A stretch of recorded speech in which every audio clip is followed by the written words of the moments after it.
Assalamualaikum warahmatullahi wabarakatuh.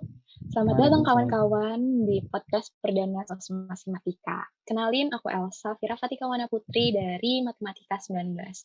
Nah, pada kesempatan kali ini aku mau ngajak kawan-kawan semua nih buat diskusi ringan tentang bersosial dengan media sosial. Wah, temanya udah menarik banget ya, kawan. Nah, tentunya aku nggak sendiri nih di sini, karena aku bakal ditemani oleh seseorang yang sangat berpengalaman nih di bidang sosial masyarakat, yaitu ada Kak Fadilah Munazat dari Rekayasa Infrastruktur Lingkungan ITB Angkatan 2016. Halo Kak Fadil, Halo, Safira. Salam kenal. apa kabar nih Kak? Salam kenal juga. Sehat-sehat, Alhamdulillah ya. Harus tetap sehat meskipun pandemi Alhamdulillah. saat ini ya. Kamu Mantap. gimana? Nah, Sehat juga kan ya? Alhamdulillah, alhamdulillah Kak sehat. Alhamdulillah. Nah, jadi aku mau nyampein makasih banyak nih buat Kakak udah mau nyempetin datang di podcast Sosmasimatika. Oke, Oke Kak, sama-sama. aku kepo nih Kakak lagi sibuk apa aja? Oke, em, sebelumnya aku coba kenalan diri aku singkat lagi kali ya, biar Boleh, boleh biar Kak. lebih enak nanti ceritanya. Ya, namaku Fadilah Munazat, teman-teman. Aku biasa dipanggil Fadil. Aku alumni sebenarnya sekarang, alhamdulillah. Awalnya dari jurusan Rekayasa Infrastruktur Lingkungan angkatan 2016. Aku baru lulus tahun ini, di wisuda April tahun ini, alhamdulillah. Terus kesibukanku sekarang, aku saat ini menjadi uh, karyawan di sebuah Kementerian Pekerjaan Umum dan Perumahan Rakyat. Alhamdulillah sudah berjalan 7 bulan. Jadi kesibukanku selain bekerja, aku juga sekarang sedang memegang sebuah beasiswa nih, namanya beasiswa luar biasa, sebuah program patungan dari alumni muda ITB untuk memberikan beasiswa kepada mahasiswa ITB gitu ya. Dan alhamdulillah sekarang sudah masuk ke bulan keempat gitu ya. Jadi program ini kami mengumpulkan donasi nih dari para alumni-alumni muda, patungan 100.000 per bulan untuk membantu mahasiswa ITB yang kesulitan ekonomi gitu. Jadi kesibukanku secara garis besar itu aja sih, bekerja dan juga mengurus beasiswa itu sih. Gitu saya kira. Mantap banget. Jadi habis lulus tambah hektik ya Kak kesibukannya. Ya Oke, alhamdulillah lah cari-cari kegiatan. Betul. mantap banget. Oke Kak, mungkin kita langsung masuk aja ya ke bahasan episode kali ini, yaitu bersosial dengan media sosial. Nah, seperti yang kita tahu nih, udah hampir 2 tahun pandemi melanda negeri kita. Seketika semua kebiasaan yang kita lakukan tuh berubah, mulai dari kuliah, hiburan, bahkan tak terkecuali kegiatan bersosial masyarakat. Semua mobilisasi kita dibatasi dan hanya dapat mengerjakannya dari rumah. Nah, aku mau nanya nih, menurut pandangan kakak, bagaimana sih keadaan masyarakat saat ini di masa pandemi? Khususnya, bagaimana kakak melihat kebiasaan baru masyarakat sekarang dalam bersosialisasi? Oke nih, ini pertanyaan menarik gitu ya. Dan mungkin ini sangat relate ya dengan kehidupan kita saat ini. Gitu. Kita semua sadar, tadi juga sempat disebutkan oleh Safira, bahwa dengan adanya kebijakan-kebijakan baru gitu ya, entah itu belajar dari rumah, bekerja dari rumah, atau bahkan sampai beribadah dari rumah, itu membuat kita terbatas gitu ya kegiatannya ya. Biasanya mungkin orang-orang lebih senang belajar tuh bareng-bareng gitu ya, bersama teman-teman di satu ruangan atau di sebuah tempat gitu ya. Tapi dengan kondisi sekarang, lebih banyak memanfaatkan media-media lain gitu ya. Dan kita sebagai makhluk sosial gitu ya, manusia sebagai makhluk sosial memang sudah sewajarnya kita tetap berinteraksi sosial juga gitu ya dengan satu sama lain. Nah, disinilah kita diuji gitu ya kemampuan beradaptasi kita, bagaimana kita coba bisa menyesuaikan kondisi-kondisi yang ada dengan tetap memperhatikan poin-poin yang akan kita capai gitu ya. Dan salah satunya adalah bentukan interaksi itu gitu. Jadi kita yang awalnya kita senang banget ngumpul gitu ya. Termasuk aku orang yang sangat extrovert banget gitu dan sangat senang bertemu dengan orang lain secara langsung, bertatap muka, ngobrol dan sebagainya. Tapi dengan kondisi saat ini ya kita hanya cuma bisa melihat teman-teman kita dari layar aja gitu. Dan itu yang memang harus diasah gitu ya di kemampuan beradaptasi kita. Jadi tanpa dipungkiri ya memang kebiasaan kita sekarang memang fokus kepada interaksi-interaksi yang sifatnya lewat media-media sosial secara daring gitu ya.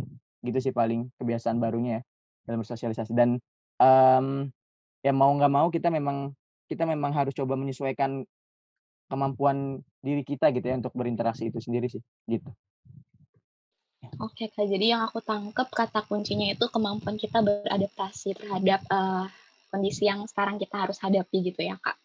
Nah, mungkin Betul. Selanjutnya kalau Kakak lihat nih bagaimana sih sikap masyarakat saat ini terhadap isu sosial nih, khususnya isu sosial yang sedang berkembang di, masyarakat gitu ya? Mhm. Nah, ini justru jadi sebuah hal yang menarik gitu ya, saat di mana dengan kondisi seperti ini ya, satu sisi mungkin ada masyarakat yang, kesulitan gitu ya dengan kondisi saat ini, tapi satu sisi juga ternyata memang ada masyarakat yang ternyata juga bisa memanfaatkan peluang dengan kondisi seperti ini gitu ya. Dan, eee, apa namanya, kondisi inilah yang coba coba disinkronkan gitu ya, coba saling bantu dan menurutku ini hal yang baik banget ya. Ada tagar-tagar, teman bantu teman, atau ada tagar-tagar kawan bantu kawan, dari warga untuk warga dan sebagainya, dan itu menurutku, eee, sebuah sebuah bentuk isu sosial yang sangat menarik gitu ya, karena dulu mungkin, bentuk bantuan bisa langsung disalurkan secara, fisik gitu ya, tanpa berpengaruh besar atau, berharap besar kepada media sosial. Tapi sekarang dengan adanya hanya memanfaatkan kegiatan di media sosial, ya mau nggak mau kegiatan-kegiatan itu kita coba gaungkan di media sosial itu sendiri sih gitu. Jadi, eee masyarakat saat ini justru dengan kondisi pandemi bisa saling mengerti gitu kondisinya satu sama lain bahwa, oh ternyata nggak hanya kita nih yang kesulitan, tapi ada orang lain juga yang mungkin lebih kesulitan. Atau ternyata, nggak bisa nih kalau kita hanya terus-terusan menyalahkan keadaan gitu. Kita juga harus terus coba berinovasi, beradaptasi, dan memanfaatkan peluang dengan kondisi yang ada gitu. Dan dari sini, dari, isu-isu sosial seperti ini mengasah beberapa skill baru gitu ya bagi masyarakat, terutama tadi ya inovatif, terus juga adaptif, lalu bagaimana coba memanfaatkan peluang juga gitu kan, dan coba berpikir, dengan cara yang lebih lebih banyak gitu ya, dan mungkin out of the box juga gitu untuk coba, menyesuaikan dengan kondisi yang ada. Itu sih yang aku coba lihat ya dari kondisi masyarakat saat ini gitu, gitu sebenarnya. Oke, Kak, jadi, media sosial tuh bener-bener megang, peranan yang sangat penting ya di masa pandemi seperti ini. Betul Oke, betul. apa namanya, selanjutnya aku pengen nanya nih, menurut Kakak perkembangan tentang kegiatan sosial nih, khususnya di masa pandemi ini tuh kayak gimana sih? Mmm, Apakah, bener-bener terhenti, nggak bisa banget dilakuin, atau sebenarnya banyak cara yang bisa kita lakuin, tadi salah satunya lewat, media sosial. mhm mhm, oke. Ya ini sebuah hal yang menarik juga ya, bagaimana kita bisa menyadari bahwa kegiatan-kegiatan sosial ya sekarang memang banyak dilakukan di media sosial ya. Dan aku pernah coba lihat, di sebuah survei yang dilakukan oleh Facebook gitu ya, bahwa di Indonesia sendiri ya selama selama pandemi itu terdapat 140 juta pengguna aktif media sosial bahkan di Indonesia ya. Bayangkan 140 juta per 260-an juta masyarakat Indonesia, artinya ya hampir lebih dari 50% memang di pandemi ini jadi lebih aktif di media sosial, karena memang bentukan interaksi kita adalah lewat media sosial ya. Dari tadinya, kita cuma, apa namanya, untuk koordinasi, untuk bekerja sama itu bisa langsung ketemu gitu ya. Sekarang mau nggak mau kita harus coba manfaatkan itu gitu, dan akhirnya itu meningkat signifikan gitu ya kegiatan-kegiatan yang dilakukan di media sosial.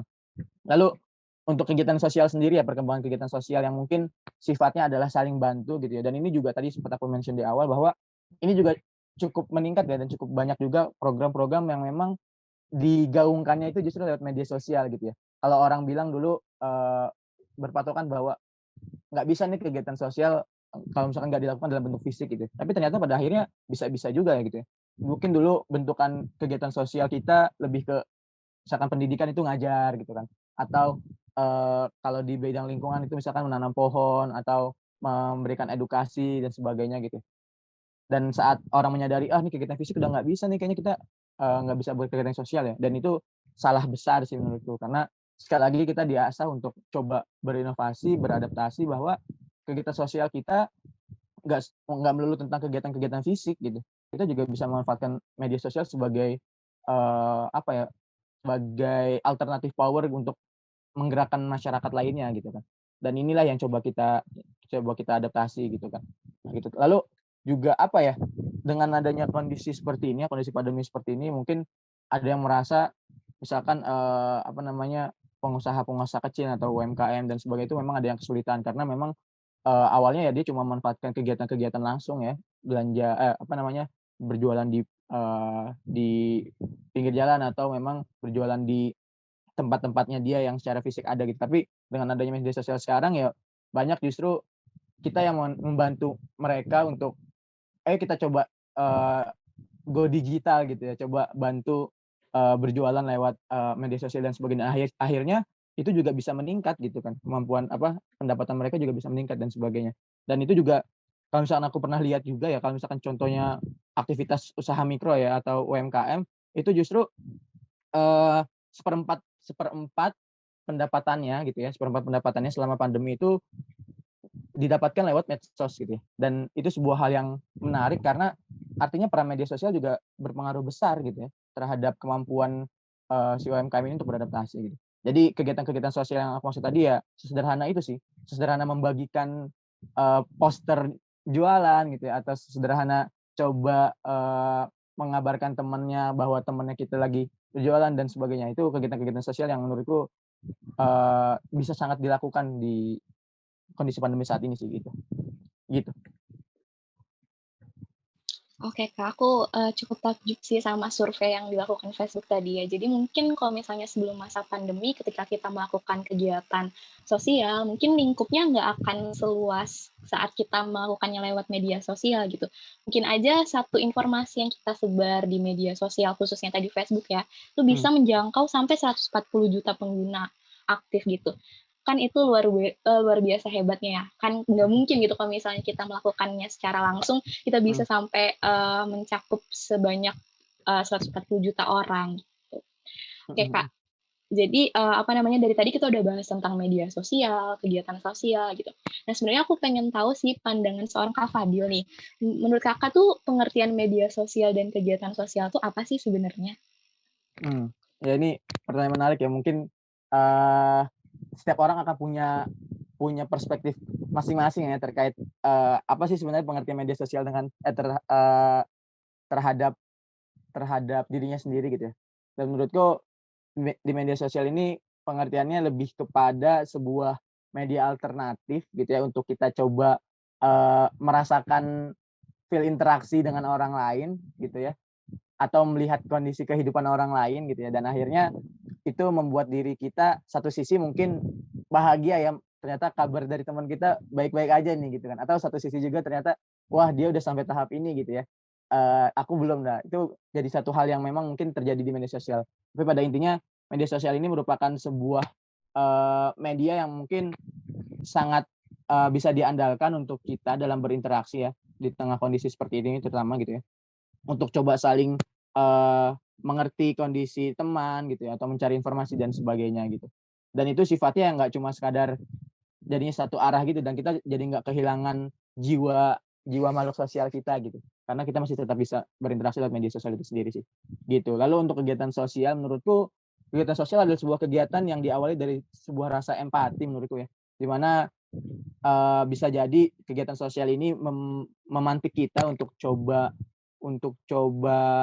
melihat kondisi orang lain gitu ya, melihat kondisi orang lain, lalu coba merasakan apa yang orang lain rasakan dan pada akhirnya muncullah rasa untuk, wah kayaknya bisa nih kita menggerakkan sesuatu atau melaksanakan sesuatu untuk coba melakukan kegiatan sosial tadi gitu kan.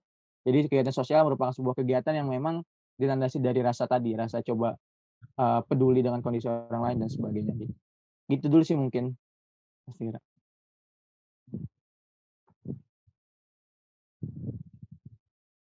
Masih di-mute Oke, atau oh ya, iya. Oke Kak, jadi tadi kegiatan sosial itu tuh nggak bisa lepas sama 2 kata yang aku dengar dari Kakak, yaitu ada empati sama peduli ya, Kak? oh iya iya betul. Nah, aku mau tahu lagi nih, maaf ya Kak, aku kepo nih. Jadi menurut Iya, Kak nggak apa-apa. Fadil sendiri tuh empati dan peduli itu apa sih? Mungkin, buat sebagian orang udah banyak yang tahu ya empati dan peduli itu kayak, pengertiannya apa, tapi menurut aku nggak banyak orang yang menerapkan 2 kata itu sendiri dalam Mhm, kehidupannya gitu, Kak. Mereka cuma memahami maknanya tanpa tahu gimana merealisasikan kedua kata tersebut di kehidupan mereka sehari-hari gitu. mhm. Oke ini pertanyaan menarik ya, aku jadi jadi terpancing ternyata, statement-ku jadi sebuah pertanyaan baru. Oke, untuk empati sendiri aku coba memaknainya adalah bagaimana kita merasakan, berada di posisi orang lain gitu ya. Kita merasakan berada di posisi orang lain dan akhirnya kita bisa berpikir nih, "Oh ternyata seperti ini ya kondisinya gitu kan. Sesederhana kita kita bisa melihat kondisi orang lain, terus kita bisa merasakan apa yang mungkin dia rasakan gitu ya secara fisik gitu ya. Selain sebelum kita coba menanya lebih jauh dan sebagainya. Pada intinya adalah kita coba merasakan berada di posisi orang lain dan akhirnya timbul rasa, "Oh ternyata ini ya yang orang lain rasakan," gitu ya. Padahal menurut kita mungkin itu baik-baik saja, tapi ternyata, eee, ya kondisi orang lain mungkin nggak baik-baik saja dan ternyata ya dia butuh bantuan tapi dia nggak coba bilang itu semua gitu kan. Nah itu sih yang coba, kita highlight ya tentang rasa empati bagaimana kita coba merasakan menjadi orang lain dan coba, apa ya, memunculkan rasa bahwa sebenarnya bisa jadi nih hal ini nggak baik-baik aja dan sebagainya. Lalu kalau misalkan untuk peduli, nah dari rasa empati itu tadi gitu kan, dari rasa empati tadi muncul rasa harusnya ya sebagai makhluk sosial yang memang mungkin punya rasa empati, harusnya kita bisa lebih coba apa ya, coba berpikir lagi bagaimana nih untuk kita, membantu setelah kita merasakan apa yang orang lain rasakan gitu kan. Akhirnya ya udah kita coba take action, kita coba ngobrol lebih jauh, sebenarnya apa sih yang terjadi gitu kan. Sebenarnya apa yang dirasakan dan apa yang mungkin bisa dibantu seperti itu.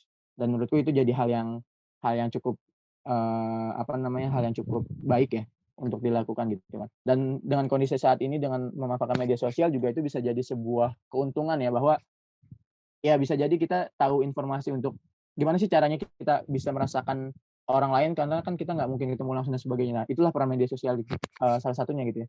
Dari media sosial juga kita bisa tahu, kita bisa coba memotret kehidupan orang lain bahwa ada loh satu sisi kehidupan yang memang mungkin dirasa kurang baik-baik saja dan sebagainya gitu kan.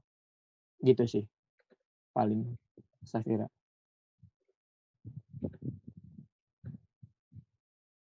Oke Kak, jadi apa namanya, itu tadi ya makna dari empati dan peduli. Sebenarnya yang bisa, mengartikan kedua kata itu kita sendiri gitu ya. Mungkin pribadi orang punya pengertian akan dua kata itu berbeda-beda, tergantung bagaimana kita memaknai, kata empati dan peduli itu sendiri. Oke, selanjutnya Oke. dari aku yang aku baca nih, dari pengalaman-pengalaman Kakak tuh banyak banget nih pengalaman tentang berkegiatan sosialnya gitu ya, Kak. Pernah ikut sekolah juga, ya kan, Kak? Betul. Nah, aku pengen kepo sih, gimana sih, Kak, dulu pengalaman, berkegiatan sosial masyarakat Kakak? Khususnya yang kita bahas waktu Kakak masih kuliah dulu deh. Apa aja Mmm, nih yang pernah Kakak lakuin? Dan oke yang menurut Kakak yang paling berkesan tuh yang mana? oke sip. Jadi alhamdulillah ya dulu memang dari awal TPB aku sangat ter apa ya, terpanggil gitu ya, lebih ke arah kegiatan-kegiatan sosial masyarakat gitu ya. Dulu aku sempat tergabung di Gebrak Indonesia kalau teman-teman tahu ya, itu sebuah BSO juga, Gerakan Pemberdayaan Masyarakat Indonesia dan waktu TPB aku langsung diamanahkan menjadi wakil ketua divisi gitu karena, ketuanya waktu itu, coba cari-cari orang yang memang punya semangat untuk kegiatan sosial. Akhirnya waktu itu aku diamanahkan di sana, terus, eee di situ kami coba ini ya, coba membuat sebuah kegiatan Komdev di sebuah desa. Jadi program itu sebenarnya udah 5 tahun gitu ya. Tapi waktu itu kepengurusan itu kita coba menjalankan di tahun itu aja. Kita, melakukan sebuah kegiatan Komdev, community development di sebuah desa. Itu tuh banyak kegiatannya, entah itu membantu masyarakat untuk membuat kerupuk dari kulit ikan lele, terus membantu masyarakat untuk mengelola sampah di bank sampah gitu ya, atau, membantu masyarakat untuk, menentukan bibit mana yang unggul dan bagaimana cara bercocok tanam yang baik dan sebagainya. Karena waktu itu, Gebrak itu kan lintas jurusan juga ya, lintas jurusan karena se-ITB kan. Nah itu akhirnya keilmuan-keilmuan kita di ITB itu diterapkan di sana gitu dan itu aku sangat senang ketika ketika mendengar orang lain atau masyarakat-masyarakat sana ya, yang di desa yang kami kunjungi sekadar bilang, "Terima kasih karena baru tahu info ini," gitu kan. Terus sekadar, eee, sampai merindukan kita untuk balik lagi dan sebagainya kayak gitu. Itu waktu digebrak itu dan aku sangat apa ya, sangat terharu sih di sana. Terus juga berlanjut ke sekolah, waktu itu aku kalau sekolah itu sempet ngajar juga di, rumah belajar sekolah ya, karena kan ada 4 ya, ada 4 dan aku pernah ngajar di Ciumbuleuit, di mana itu waktu itu aku ngajarnya, kelas kelas 2 SMA gitu kan, kelas 2 SMA dan ternyata aku kira akan mudah-mudah aja gitu kan mengajarkan karena bisa jadi kan, dia cepat gitu ya menerima materi dan sebagainya. Tapi ternyata, eee itu nggak seperti apa yang aku bayangkan gitu kan. Akhirnya aku coba melatih pelan-pelan gitu kan, dan akhirnya dia ngerti gitu. Dan sebuah kebanggaan adalah ketika saat dia bilang dia daftar SBMPTN dan akhirnya keterima gitu kan, dan wah alhamdulillah banget gitu. Jadi pembelajaran-pembelajaran yang telah kita sama-sama, lakukan berbuah hasil juga nih gitu, dan itu sebuah kebanggaan banget menurutku gitu kan. Itu alhamdulillahnya seperti itu. Lalu aku pernah juga waktu live in juga, kegiatan gerakan ITB Mengajar namanya, itu live in di desa selama 7 hari kalau nggak salah ya, di daerah Bandung juga. Itu juga sama, bahkan waktu kami hari ke-7 gitu ya, itu hari perpisahan, itu semua kampung tuh berkumpul gitu ya, karena ada acara perpisahan, dan semuanya langsung nangis, nggak ada yang nggak nangis di sana.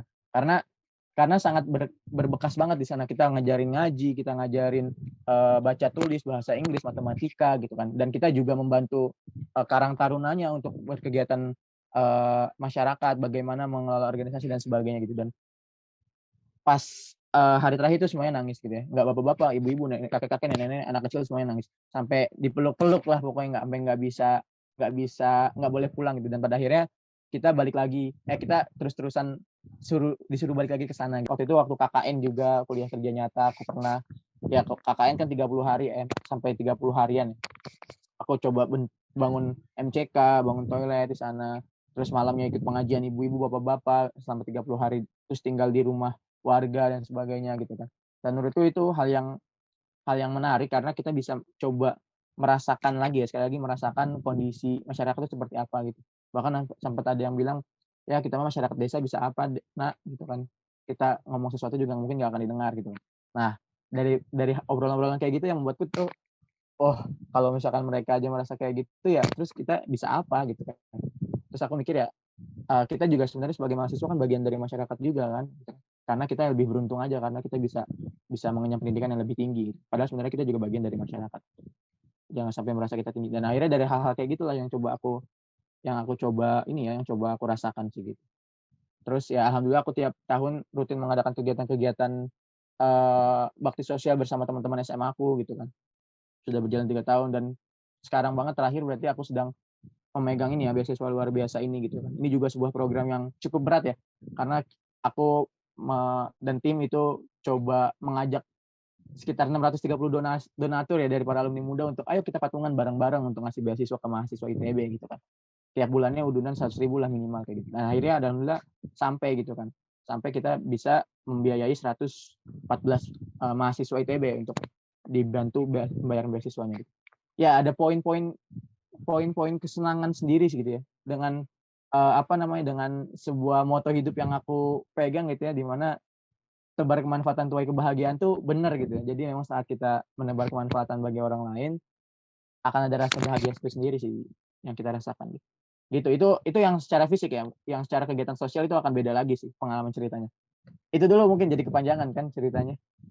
Saya kira. Wah, oke Kak, aku takjub banget sih dengarnya. Mulai dari TPB, Kak Fadil ini udah, apa ya, udah fokus gitu di kegiatan bersosial masyarakat. Bahkan kegiatan-kegiatannya Mhm tuh mhm. sampai keluar ini ya, keluar daerah gitu. Dan bahkan sekarang Kak Fadil juga udah, apa, lagi megang program beasiswa luar biasa. Jadi, Kak Fadil tuh istilahnya berdampaknya tuh nggak hanya pas jadi mahasiswa ITB nih, pas lulus pun Kak Fadil masih berdampak, positif bagi, orang-orang di sekitarnya. Luar biasa sih, aku, apresiasi banget. Nah, mungkin Mhm dari mhm. contoh-contoh yang tadi Kak Fadil sampein itu secara langsung gitu ya, Kak. Kalau dari Kakak sendiri ada nggak sih, eee, pernah melakukan kegiatan sosial tapi lewat media sosial gitu? Ada banget, dan ini menurutku jadi apa ya, jadi momen menyentuhku juga selama selama pandemi ini. Jadi semua berawal di tahun 2020, tahun lalu berarti ya, tahun lalu itu kan lagi tinggi-tingginya tuh. Aku bulan Mhm. Maret kan itu langsung balik ke Jakarta ya, ke rumah gitu kan. Terus kan kita nggak bisa ke mana-mana gitu, dan pada akhirnya waktu itu sempat aku keluar gitu ya, keluar rumah untuk beli makan. Waktu itu kan, tagar tagar di rumah aja tuh lagi naik-naiknya gitu ya. Tapi kan satu sisi banyak orang yang mungkin nggak bisa di rumah aja karena memang pekerjaannya sehari-hari ya, entah itu jadi driver ojol, driver bajai ya kalau di Jakarta, atau jualan gado-gado, ketoprak dan sebagainya itu kan tetap ada ya di pasar, di depan pasar dan sebagainya. Nah, waktu itu ini aku sambil cerita ya nggak apa-apa ya. Eee, Waktu itu aku coba beli makanan gitu ya, Terus jadi posisinya tuh aku beli gado-gado, sampingnya itu ada supir bajai lah, supir bajai dan driver ojol lagi ngantri gitu. Karena mereka nggak dapat penumpang gitu kan. Aku sambil mesen, terus sambil denger obrolan mereka. Akhirnya dengan obrolan mereka, terus mereka sempat bilang, "Iya nih, gara-gara pandemi memang pendapatannya jadi turun," gitu kan. Biasanya dapat 100.000 siang hari, ini 20.000 juga belum gitu kan. Terus aku di situ langsung nggak tahu kenapa ya, langsung langsung merasa, kok ternyata sampai seberpengaruh ini gitu ya. Terus sampai sampai akhirnya aku pulang ke rumah, terus aku sambil mikir gitu, ini gimana ya cara bantunya gitu kan. Nggak mungkin kan bisa ngebantu, apa namanya, ngebantu ngasih, dana untuk jualan atau ngebeli semuanya kan nggak mungkin gitu kan. Ya udah akhirnya di situ aku coba mikir gitu kan, aku coba mikir apa yang bisa dilakuin ya gitu. Akhirnya aku mikir, oh ya udah kalau seenggaknya kalau misalkan kita nggak bisa bantu untuk bantu pemasukannya mereka, at least kita bisa bantu untuk meringankan pengeluarannya mereka gitu, meringankan pengeluaran mereka. Akhirnya aku waktu itu dengan bismillah gitu ya, dengan bismillah atas izin Allah gitu ya. Aku waktu itu langsung coba ambil HP-ku gitu ya, coba ambil HP-ku langsung aku bikin sebuah broadcast, enggak broadcast sih jatuhnya, aku bikin bikin poster ala-ala lah ya, cuma bentukannya tulisan doang sih. Itu ada di Instagram-ku juga, itu masih ada bekasnya di Instagram-ku. Aku cuma bikin tulisan, aku ceritain, aku menemukan driver ojol, aku menemukan supir bajai waktu itu ngantri dan jarang dapat penumpang gitu kan. Aku ceritain kondisinya seperti apa. Lalu aku coba mengajak mereka untuk, eee, ada dua tawaran yang dari aku gitu. Teman-teman bisa coba donasi masing-masing melalui ini ya, melalui aplikasinya masing-masing di HP, atau coba kumpulkan ke aku gitu. Akhirnya waktu itu, banyak tuh ternyata donasi yang masuk ke aku. Sederhana, tadi aku cuma share doang di Instagram, satu poster doang di Instagram, aku share, nggak poster sih bentukannya, cuma tulisan-tulisan cerita gitu, aku share di Instagram, aku bilang kalau misalkan mau donasi ayo kumpulkan ke aku gitu kan, ke apa namanya, ke aplikasiku gitu kan. Aplikasi ya, salah satu ini juga ya, salah satu apa namanya, media apa namanya, ojek online juga gitu. Aku akhirnya kumpulkan. Di hari pertama tuh aku nggak nyangka kan, aku kira bakal paling paling 100.000 lah orang-orang ngirim ke aku gitu kan. Dan ternyata di hari pertama tuh langsung 1 juta yang masuk ke aku gitu. Aku kaget dong, wah ini beneran langsung 1 juta. Jadi masuk terus tuh. Langsung bilang konfirmasi, "Deal, semangat ya Deal, tolong ya bantuin mereka juga Deal, eee eee, semoga amanah ya," dan sebagainya gitu. Wah di situ langsung, wah ini beneran orang-orang sebegitunya terpanggil juga ternyata gitu kan. Akhirnya ya udah terkumpul 1 juta, akhirnya aku coba pesen-pesen aja makanan gitu. Dulu kan masih awal-awal kayak gitu kan, gerakan-gerakan kayak gitu masih belum lumrah ya, karena awal-awal. Akhirnya ya udah, akhirnya aku coba, ya udah kita pesen makanan di beberapa lokasi gitu, akhirnya untuk dibagi-bagikan gitu. Prinsipnya itu sih, coba merasakan apa yang orang lain rasakan, dan kita berpikir apa yang bisa kita bantu gitu. Aku mikirnya ya, at least kalau misalkan kita nggak bisa membantu pemasukan mereka, ya kita coba bisa bantu meringankan pengeluaran mereka gitu. Akhirnya ya udah, dengan memberikan makan siang, makan sore gitu, ya kita bisa coba meringankan pengeluaran mereka toh, gitu kan. Mereka nggak perlu lagi untuk cari makan siang dan sebagainya. Akhirnya udah tuh, sampai aku buka 5 hari tuh, kalau nggak salah sampai ya 3 juta lah ya, 3 juta itu terkumpul, 2,5 juta atau 3 juta gitu, aku lupa. Itu terkumpul gitu. Jadi setiap hari tuh pas siang, pas sore tuh aku langsung buka HP, langsung pesen-pesen. Waktu itu kondisinya aku belum lulus. Aku lagi sibuk, eee, skripsian, lagi ngurusin TA gitu, aku belum lulus. Ya udah, siangnya karena aku bosen TA gitu kan, ya udah siang sama sore aku pesen-pesen GoFood gitu, jadi kesebut. Jadi pesan-pesan, terus aku coba minta tolong driver-nya untuk tolong bagikan ya Pak ke orang lain, ke driver-driver dan sebagainya.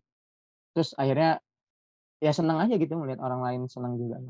Itu yang pengalaman berkesan ya, itu bisa dilihat, story-nya di Instagram-ku juga gitu ya. Itu bisa dicek, itu masih ada banget di highlight story-ku. Itu yang pertama, terus yang kedua, di bulan puasanya di tahun itu juga, di 2020 berarti ya, aku juga tadi aku sempat bilang ya, aku rutin mengadakan kegiatan tahunan sama teman SMA aku ya, aku yang menginisiasi gerakan itu. Kita bisa apa nih di pandemi kayak gini gitu kan. Nggak mungkin kan kita ngelakuin kegiatan seperti tahun-tahun sebelumnya, ngumpul di panti asuhan, lalu, main sama anak-anak yatim dan sebagainya gitu. Akhirnya ya udah kita coba manfaatkan lagi sekali lagi manfaatkan media sosial. Manfaatkan media sosial, kita bikin lagi posternya, ngajak satu-satu gitu kan. Nggak usah ketemu, donasiin aja gitu. Akhirnya barulah terkumpul, donasi, akhirnya dibagi-bagikan lagi dan sebagainya. Itu sih alhamdulillah kayak gitu. Dan di tahun ini juga aku itu ya, pegang beasiswa luar biasa pun sama gitu. Kita hanya memanfaatkan media sosial aja, kita kan nggak ngirim proposal fisik ke orang lain, donasi langsung ke orang lain, enggak. Tapi ya udah lewat media sosial gitu kan, chat satu-satu atau dilihat Instagram dan sebagainya. Alhamdulillah sejauh ini ya terkumpul dana tuh dari 630 donatur tuh sampai menyentuh angka 550-an juta gitu kan. Dan itu untuk membiayai 114 beasiswan kan luar biasa ya, alhamdulillahnya gitu. Dan itu berawal dari media sosial aja gitu, dari obrolan satu ke yang lainnya gitu. Dan menurutku ya itu sih, itu power dari media sosial bahwa satu sisi kita bisa menggerakkan itu lewat media sosial. Ya itu dulu sih. Itu yang mungkin lewat ini ya, yang secara nggak fisik ya, maksudnya lewat kampanye lewat media sosial gitu banyak. Gitu. Oke Kak, jadi sebenarnya di masa pandemi gini ini kita nggak kekurangan masalah ya. Bahkan tadi aku dengar dari Kak Fadil sendiri dapat inspirasinya saat makan gado-gado gitu. Jadi Betul. apa namanya kita bisa tahu nih gimana keadaan lingkungan sekitar kita dengan sedikit lebih peka dengan mau mendengarkan orang-orang seperti mereka gitu. Bahkan saat kita nggak bisa membantu mereka lewat donasi yang cukup besar, kita tuh bisa jadi wadah bagi orang-orang yang ingin berdonasi gitu. Bayangkan aja kata Kak Fadil tadi dalam 5 hari udah bisa bantu beberapa banyak orang gitu. Itu luar biasa banget sih.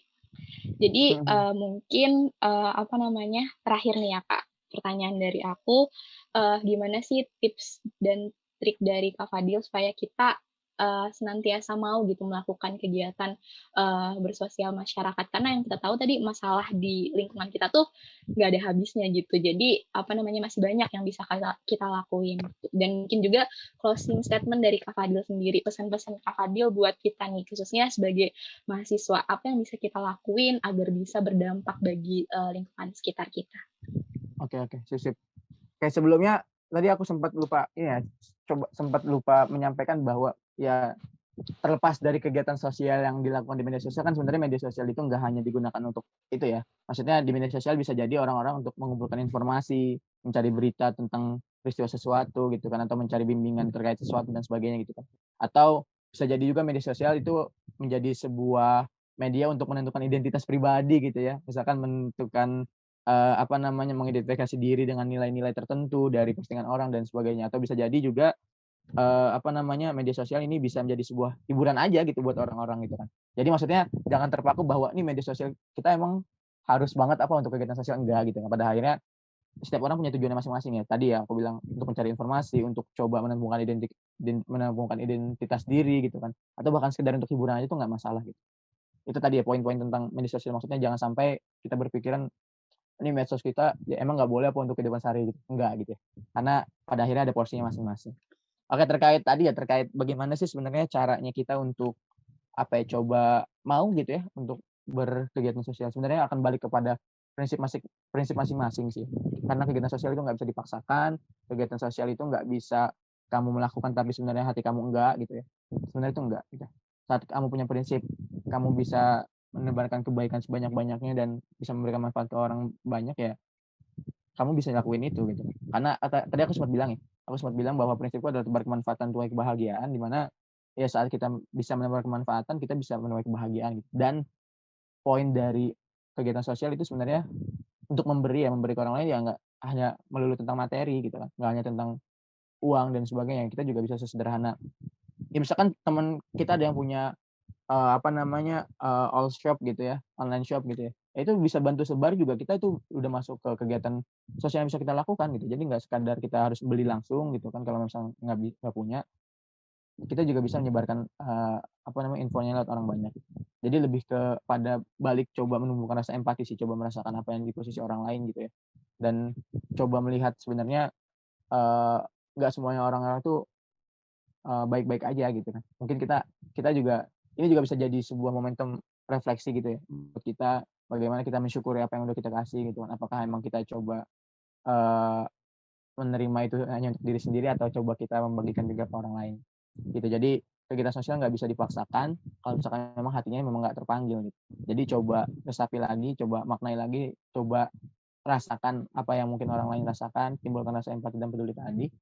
Bahwa sebenarnya mungkin satu sisi ada hal yang tidak baik-baik saja atau gimana gitu. Terus saranku ya ini untuk teman-teman ya karena sekarang kan baru ini adaptasi juga ya, transisi juga dari online lagi ke offline gitu ya, mungkin bentukan kegiatannya juga akan beradaptasi lagi ya. Coba coba sesuaikan lagi lah, kegiatan-kegiatan sosialnya, kalau misalkan memang ternyata masih bisa dilakukan secara langsung, ya itu lebih bagus juga gitu kan. Kalau misalkan nggak bisa ya tadi, coba manfaatkan media-media lain untuk berkegiatan sosial. Intinya itu sih, kita akan bahagialah dalam membahagiakan, gitu. Gitu dulu sih Oke, paling, Kak. Mira. Oke, oke, Kak, mantap banget. Jadi, mungkin ini deh, Kak, kalau yang pada kepo nih, sosial media Kakak boleh disebutin nggak, Waduh, Kak? Biar kita tahu nih, kegiatan sosial yang lagi dilakuin Kak Fadil itu apa aja, terus bisa ikut berpartisipasi juga. oke oke. Itu ada paling Instagramku aja sih yang masih aktif, itu di @fadilmtf, Fadil-nya 2 MT. Oke, itu di Instagramku, itu masih ada tuh highlight-highlight-ku, bahkan waktu aku Covid gitu ya, aku waktu itu Covid, aku udah sarjana Covid sekarang. Waktu itu aku Oke. Covid, terus aku dirawat, bukan dirawat ya, aku isolasi di sebuah rusun gitu ya, di Jakarta Utara. Terus aku nge-share info, sekedar nge-share info aja gitu, bagaimana prosedur untuk masuk ke sana, kondisinya seperti apa, dan ternyata di situ banyak orang yang merasa, "Wah, terima kasih Dil infonya," gitu kan. "Oh, ternyata bermanfaat banget." Akhirnya ada temanku juga, ini sebenarnya agak sedih juga sih, tapi gara-gara postinganku itu, dia jadi tahu sebenarnya dia harus ngapain kalau misalkan dia positif gitu kan, atau dia harus apa untuk menjaga kesehatannya gitu. Jadi sesederhana itu, balik lagi kepada memberi nggak hanya selalu tentang materi gitu, tapi bisa juga bentukan-bentukan lain gitu. Ya sesederhana tadi, menyebarkan poster, info dan sebagainya gitu. Jangan merasa diri kita belum pantas gitu, ya cobain dulu aja. Bagikan memang apa yang mungkin dirasa itu baik untuk dibagikan, gitu. Jadi itu ada semua tuh terangkum di Instagramku di @fadilmt, Fadillt, gitu. Benar, boleh di-follow ya teman-teman buat, tahu nih tadi yang udah disampaikan Kak Fadil, mulai dari, ngebantu ojek online, bahkan sampai nge-share info tentang gimana, saat kita harus menghadapi Covid gitu. Oke, jadi, luar biasa bermanfaat banget ya kawan-kawan materi yang udah kita dengerin tadi.